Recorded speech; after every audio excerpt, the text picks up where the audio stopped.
नमस्कार। आज हम ईरान और इज़राइल के बीच जो एक नाजुक सा युद्ध विराम हुआ है हाल ही में, उस पर थोड़ी गहराई से बात करें हैं। हमारे पास कई तरह के सूत्र हैं, न्यूज़ आर्टिकल्स हैं, रिपोर्ट्स हैं, जो इस काफ़ी उलझी हुई कहानी के अलग अलग पहलू दिखा रहे हैं। तो कोशिश ये है कि समझें कि ये कैसे हुआ, मतलब 12 दिन काफ़ी तनाव रहा, उसके बाद ये समझौता, फौरन बात क्या हुआ, और सबसे बड़ा सवाल, क्या ये टिकेगा? ये 24 जून 2025 को एक तरह का फेज्ड सीज फायर लागू हुआ। कोशिश थी उस टकराव को रोकने की जो 13 जून को शुरू हुआ था, जब इजराइल ने ईरान के कुछ मिलिट्री और न्यूक्लियर ठिकानों पर हमला किया था। और जवाब में ईरान ने भी फिर मिसाइलें और ड्रोन दागे थे इजराइल और अमरीकी ठिकानों पर। तो चलिए इस मामले को थोड़ा खोल कर देखते हैं। हाँ, और इसमें एक दिलचस्प बात यह है कि इस समझौते के पीछे मतलब इसकी मध्यस्थता में पूर्व अमेरिकी राष्ट्रपति डोनाल्ड ट्रंप और कत्ल का रोल काफी अहम रहा, जिसे मौजूदा अमेरिकी प्रशासन का भी समर्थन हासिल था। शायद इसलिए क्योंकि दोनों के ही ईरान और इजराइल के साथ अपने अपने तरह के संबंध हैं, जो शायद उस वक्त के पारंपरिक मध्यस्थों के पास वो लीवरेज नहीं था। अच्छा, लेकिन कहानी में पेंच ये है कि बात यहीं खत्म नहीं हुई। जैसे ही युद्ध विराम लागू हुआ, खबरें आने लगीं कि ईरान ने फिर से मिसाइलें दाग दी इजराइल पर। इजराइल का दावा था कि बियर शेबा इलाके की तरफ करीब 6 बार बैलिस्टिक मिसाइलें आईं। कुछ तो रोक ली गईं, लेकिन कुछ हमलों में कम से कम 4 लोगों की जान भी चली गई। ये तो मतलब शुरुआत ही बहुत खराब हुई। बिल्कुल बिल्कुल। और ईरान ने तो किसी फॉर्मल समझौते से ही इनकार कर दिया था। उन्होंने बस एक शर्त जैसी रखी कि अगर इजराइल तेहरान टाइम सुबह 4 बजे तक हमले रोक दें तो वो भी रोक देंगे। तो ये कोई पक्की डील नहीं थी, ये तो एक तरह से अगर तुम रुकोगे तो हम रुकेंगे वाली बात हो गई। हाँ बिल्कुल, कंडीशनल। इससे तो मामला और भी नाजुक हो गया होगा, और इजराइल ने इसे ऐसे ही तो नहीं जाने दिया होगा, है ना? नहीं, बिल्कुल नहीं, सही कहा आपने।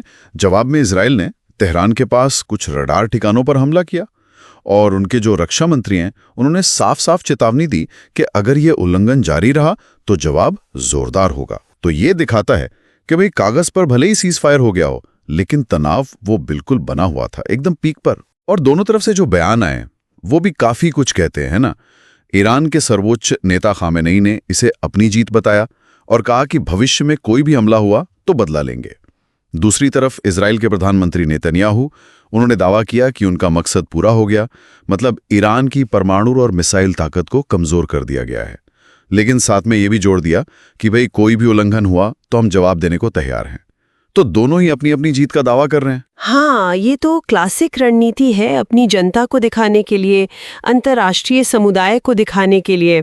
और अगर अंतर्राष्ट्रीय स्तर पर देखें तो तुर्की के राष्ट्रपति एर्दोआन जैसे नेता, उन्होंने अपील की कि इस अस्थायी रोक को स्थायी युद्ध विराम में बदला जाए, और साथ ही ये भी कहा कि गाजा युद्ध को रोकने पर भी जोर देना चाहिए। लेकिन जमीनी हकीकत क्या है, मतलब आम लोगों में क्या चल रहा है? आपके नोट्स में शायद तेहरान के किसी बाशिंदे का जिक्र था। हाँ बिल्कुल, आम लोगों में, खासकर ईरान में, काफी शक है, डर भी है।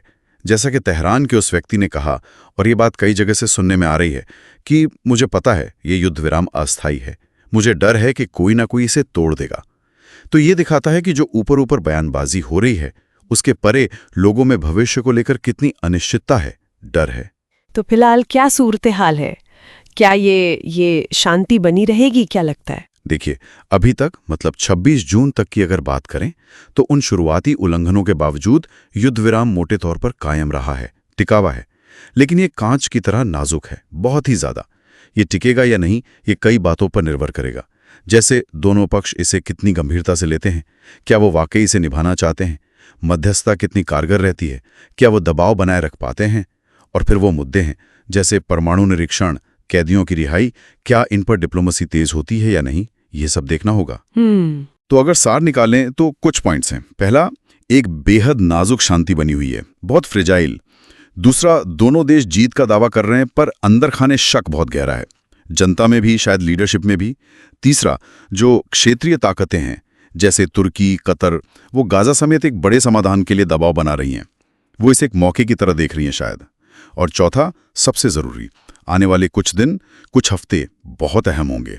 कोई भी नया हमला या बातचीत का टूटना इस नाजुक डोर को तोड़ सकता है। तो हमने देखा कि कैसे एक एक तनावपूर्ण दौर के बाद युद्ध विराम तो हुआ, पर वो फौरन ही चुनौतियों और शक के घेरे में आ गया है। दोनों पक्षों के अपने अपने दावे हैं, अपनी अपनी जीत की बातें हैं, और दुनिया उम्मीद कर रही है कि शांति बनी रहे, लेकिन ज़मीन पर अनिश्चितता का माहौल है। यहाँ एक सवाल हम सोचने के लिए छोड़ जाते हैं, इस अस्थिर शांति के माहौल में क्या ये जो क्षेत्रीय ताकतें हैं और अंतर्राष्ट्रीय मध्यस्थ हैं, क्या वो सिर्फ ऊपरी तौर पर हालात संभाल रहे हैं, मतलब सिर्फ लक्षणों का इलाज कर रहे हैं, या फिर वे वाकई इस संघर्ष की जो जड़ें हैं उन तक जाने को तैयार हैं? ये देखना भी बाकी है कि ये नाजुक संतुलन आखिर कब तक कायम रहता है।